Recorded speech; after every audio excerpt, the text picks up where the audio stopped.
আমরা তো মায়াপুরে এসে গেছি, তোমরা আগের ভিডিওতেই দেখে নিয়েছো সেটা। আর এইখানে হচ্ছে আমরা গীতা ভবনে 3 দিন স্টে করছি। তো গীতা ভবনের ভেতরটা এত সুন্দর, এই যে উঠোনটা না পুরো টাইলস দিয়ে বাঁধানো। আমি আর মমতাই আলোচনা করছি যে এখানে যদি দুর্গাপুজো করা হয় এত ভালোই না লাগবে। এই আলোচনায় আমি, পুপু আর মম 3জন মিলে দাঁড়িয়ে দাঁড়িয়ে করছিলাম। তারপরে ঘড়ির দিকে চোখ পড়লো, দেখলাম না খাওয়ার টাইম তো হয়েই গেছে। এই যে 200 টাকার কুপনটা আমরা কেটেছিলাম, গদা ভবনে খাওয়ানো হয় এই 200 টাকার কুপনটা দিয়ে। তো এখন বসে রয়েছি, একটু ওয়েট করতে বললেন ওনারা। তো এইখানে বেশ সুন্দর আয়োজন, কারণ ভেতরে পুরো এসি লাগানো, সুন্দর পরিষ্কার পরিচ্ছন্ন একেবারে। এই যে কলাপাতার প্লেটের ওপর কলাপাতা দিয়ে, এই যে এত রকমের, তোমাদের মেনুটা তো আগেই দেখিয়ে দিলাম। তারপরে খেয়ে দিয়ে আমরা চলে এলাম আবার একটু রেস্ট নিতে। রেস্ট নেওয়া হয়ে যাওয়ার পর ইতিমধ্যে বাবাইও অফিস থেকে চলে এসছে। দিয়ে আমরা রেডি হয়ে একটু বেরিয়েছি এখন, আর যাচ্ছি হচ্ছে মন্দিরে আরতিটা দেখতে।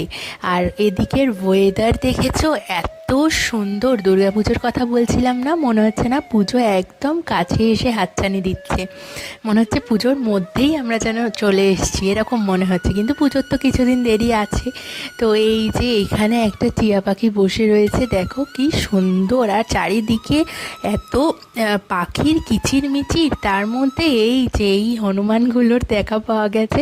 মায়াপুর এর আগে এত ফাঁকা আমি কোনো দিন দেখিনি। বহুবার এসেছি মায়াপুর, কিন্তু এই যে শ্রাবণ মাস চলছে না, তার জন্য মনে হয় তারকেশ্বরের দিকে ভিড়টা এখন যেহেতু বেশি, ওই জন্য মায়াপুরের এদিকের ভিড়টা বেশ কম। তো আমরা আরতি দেখে তারপরে চলে এলাম একটুখানি টিফিন করতে। বিকেলের যে টিফিনটা সেটা এইখানে না খুব ভালো পাওয়া যায়। যেহেতু ভিড়টা এখানে কম বললাম, তাই জন্য দোকানগুলোতেও না লিমিটেড স্টক খাবারের, কারণ যাতে দিনের দিন শেষ হয়ে যায়। তাই পুপু খেলো পনির স্যাটে, আর আমরা একটা চাউমিন নিয়েছিলাম, তার সাথে আইসক্রিম নিয়ে নিলাম 4জনেই। তারপরে বেরিয়ে পড়লাম আবার ভবনের উদ্দেশ্যে। তো ভবনে এখন গিয়ে একটু ভাবছি বাইরেটা ফটো তুলবো। এই ভাবতে না ভাবতেই দেখি ও মা, ঝমঝমিয়ে বৃষ্টি নেমে আসছে। তারপরেই রাতের খাবার কমপ্লিট করেই বিছানা ডাক দিল, শুয়ে পড়লাম। আর মম এখানে ফোন দেখছে। সবাইকে টাটা, গুড নাইট।